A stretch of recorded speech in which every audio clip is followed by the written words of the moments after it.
सच्चिदानंद सद्गुरु साईनाथ महाराज की जय। సాయిరామ్. నేను మీ అశోక్ మహారాజ్.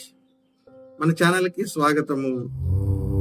మన బాబా సచ్చరిత్రలో రెండు దగ్గరల తార్కాడు కుటుంబము, తార్కాడు స్త్రీ అని ఒక వస్తుంది మనకు. మీ బాబా సచ్చరిత్ర తెలిసిన వాళ్ళందరికీ, చదివిన వాళ్ళందరికీ తెలుసు ఆ విషయం. ఈ యొక్క తార్కాడు కుటుంబానికి బాబాకి ఏంటి సంబంధము? తార్కాడు కుటుంబాన్ని బాబా ఏ విధంగా అనుగ్రహించాడు? వాళ్ళతో ఎట్ట మొదటి పరిచయం అనేది ఏర్పడింది? అసలు వాళ్ళు ఎందుకు బాబాని గురువుగాను, దైవంగాను, సర్వస్వంగాను స్వీకరించారు? బాబా వాళ్ళకి ఏ విధమైనటువంటి లీలలని, అనుగ్రహాన్ని, రక్షణనిచ్చాడు అనేది చూద్దాము.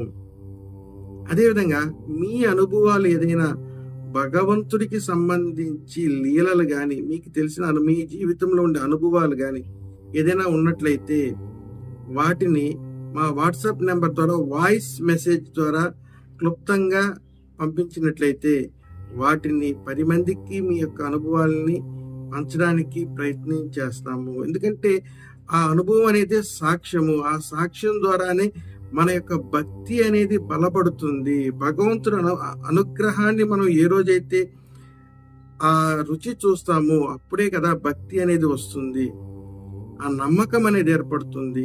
కాబట్టి ఈ నమ్మకం బలపడడానికి చేసే ప్రయత్నమే ఈ యొక్క కార్యక్రమము.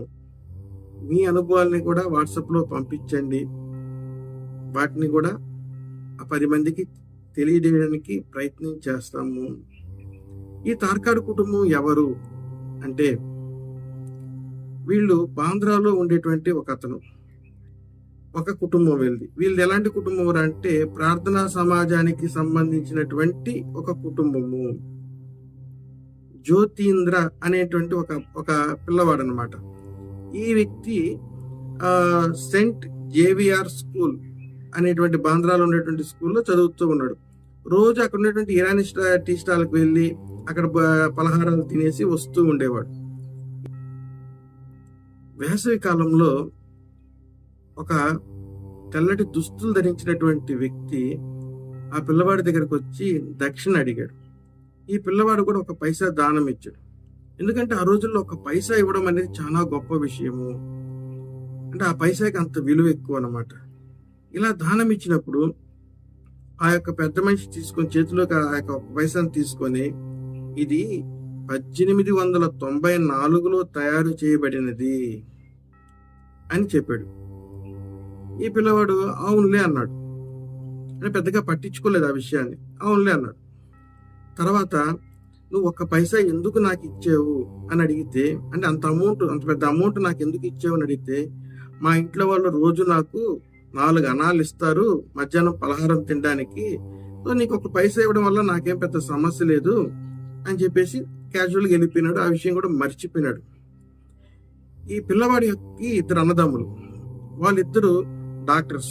అంటే వీళ్ళ కుటుంబం ఎలాంటిది అనేది, ఈ తార్కాడు కుటుంబం, జ్యోతీంద్ర తార్కాడు కుటుంబం ఎలాంటిదంటే, ఈ పిల్లవాడి యొక్క అన్నదమ్ములు డాక్టర్స్, వాళ్ళ మేనమావ డాక్టర్, వాళ్ళ తాతగారు డాక్టర్. అంటే పూర్తిగా ఈ డాక్టర్స్ యొక్క కుటుంబం. వాళ్ళ తాతగారు ఎంత గొప్ప డాక్టర్ అంటే, ఆ రోజుల్లో అతి గొప్ప ధనవంతుడైనటువంటి వైస్రాయలకి కుటుంబ డాక్టర్ ఆయన. అంటే ఫ్యామిలీ డాక్టర్ అంటాం కదా, అటువంటి ఒక కుటుంబ డాక్టర్. మరి ఇంతటి కుటుంబ డాక్టర్లతో ఉన్నటువంటి ఒక కుటుంబము, అందులో ప్రార్థనా సమాజానికి సంబంధించినటువంటి కుటుంబం. వీళ్ళ యొక్క జ్యోతీంద్ర వాళ్ళ యొక్క తల్లిగారికి, అంటే తార్కాడు భార్య, ఈ జ్యోతీంద్ర తల్లిగారికి తలనొప్పి వచ్చింది. మైగ్రేన్ తలనొప్పి అంటాం కదా, అటువంటి ఒక తలనొప్పి.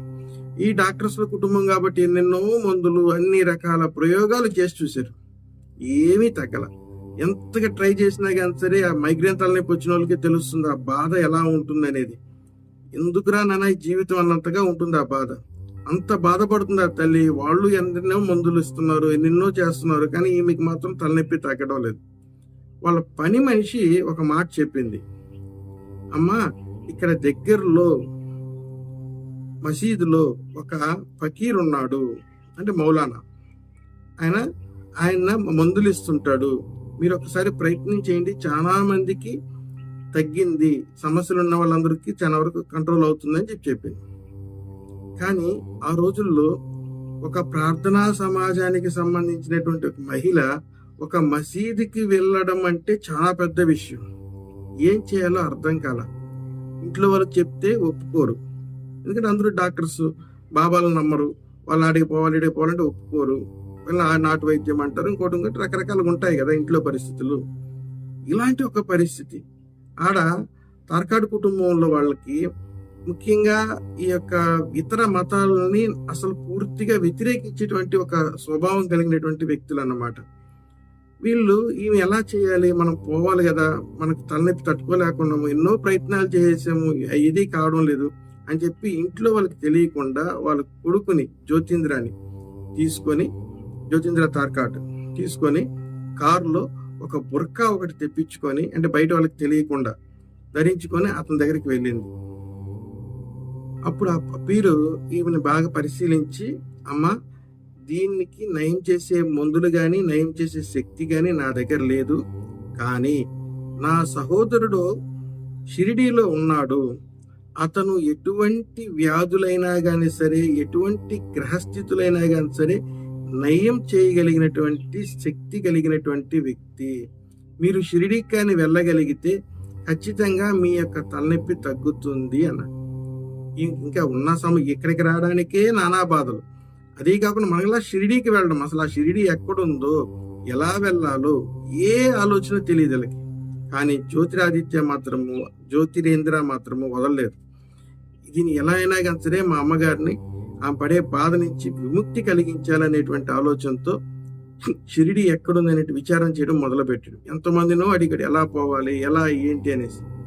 చివరిగా ఆ రెగ్యులర్గా ఇతను ఏదైతే పలహారాలు భుజిస్తాడో ఇరానీ షాపు, ఆ ఇరానీ షాప్ అతను ఓనర్ ఎవరైతే ఉన్నారో అతను ఒక రూట్ ఇస్తాడు, నువ్వు ఇలా వెళ్తే షిరిడీకి చేరుకోవచ్చు అనేటువంటి ఒక మార్గాన్ని చూపిస్తాడు అనమాట. ఇంట్లో వాళ్ళు ఒప్పుకోరు. మొదటి సమస్య అయితే ఓకే, ఎక్కడుందో తెలిసిపోయింది. కానీ రెండో సమస్య, ఇంట్లో వాళ్ళు ఒప్పుకోవాలి కదా. కానీ విచిత్రంగా దైవ లీలగా చూడండి, ఎవ్వరూ అడ్డు చెప్పలేదు. సహజంగా ప్రతిదీ అడ్డు చెప్పేవాళ్ళు, ఎవ్వరు విలాదంగా షిరిడీకి వెళ్ళాలి ఆ తల్లి కొడుకులు అంటే ఎవ్వరు అడ్డు చెప్పలేదన్నమాట. వీళ్ళు షిరిడీకి బయలుదేరారు. ఒకరోజు సాయంత్రం షిరిడీకి బయలుదేరి సాయంత్రం అంటే శుక్రవారం సాయంత్రం బయలుదేరారు. శనివారం ఉదయం కంతా షిరిడీకి చేరుకున్నారు.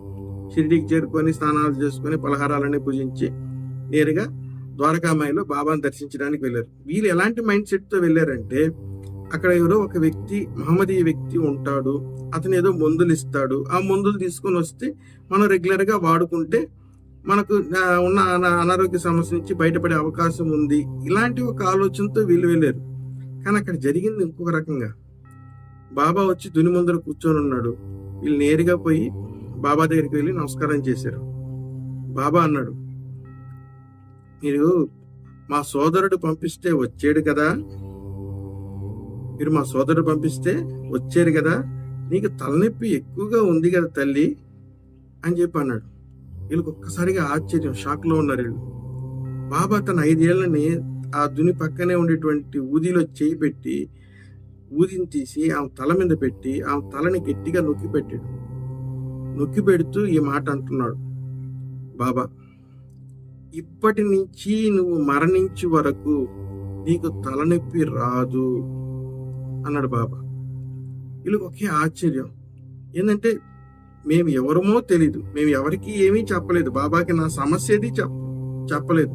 కానీ ఈ మహానుభుడు ఎలా చెప్తున్నాడు, మేము ఎక్కడి నుంచి వచ్చాము, మా సమస్య ఏంటి, ఇవన్నీ ఎలా చెప్తున్నాడు?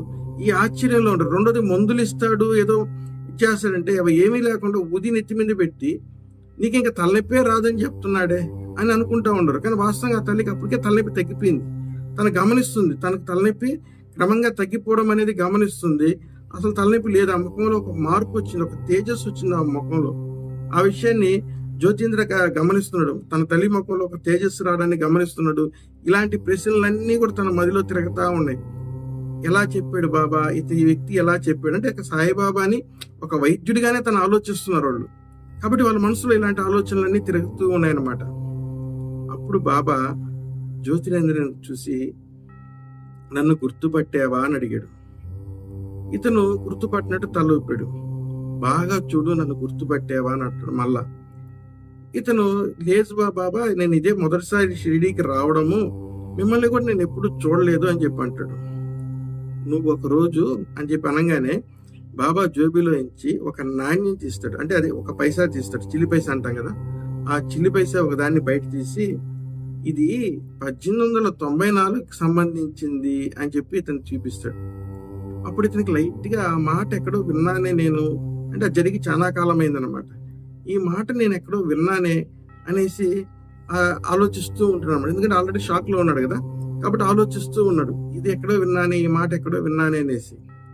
ఒకరోజు నువ్వు ఇచ్చిందే అని చెప్పి అనగానే బాబాకి అప్పుడు గుర్తొచ్చింది, అవును కదా, నేను ఒకరోజు వేసవిలో ఒక తెల్లని వ్యక్తికి ఎవరికో ఎప్పుడో ఇచ్చాను అనేది అప్పుడు గుర్తొచ్చింది. ఇది నువ్వు ఇచ్చిందే అని చెప్పి తిరిగి మళ్ళా ఆ ఒక్క పైసాని అతని చేతిలో పెట్టి, దీన్ని జాగ్రత్తగా భద్రపరుచుకో, ఈ పైసా అనేక పైసలకి దారి తీస్తుంది, అంటే ఇది చాలా ఎక్కువ డబ్బులుగా మారుతుంది, దీన్ని జాగ్రత్త చేసుకోమని చెప్పి తిరిగి మళ్ళా అదే చిల్లి పైసాని అతని చేతిలో పెట్టాడు. ఇది వీళ్ళు విన్న వాళ్ళకి ఒకే షాక్ అన్నమాట. ఏం జరుగుతుంది, అక్కడ ఏమవుతుందో వీళ్ళకి ఏమీ అర్థం కావడం లేదు. మందులు ఇస్తాను అనుకొని వస్తే బాబా ఊది తల మీద పెట్టి నీకు నయమైపోయింది అన్నాడు. ఎప్పుడో ఎక్కడో ఒక అతనికి ఒక పైసా దానం చేసి ఆ ఒక్క పైసాని బాబానే మళ్ళా జేబులోంచి తీసిచ్చి ఆ పూర్తి సమాచారాన్ని చెప్తూ తిరిగి ఇస్తున్నాడు.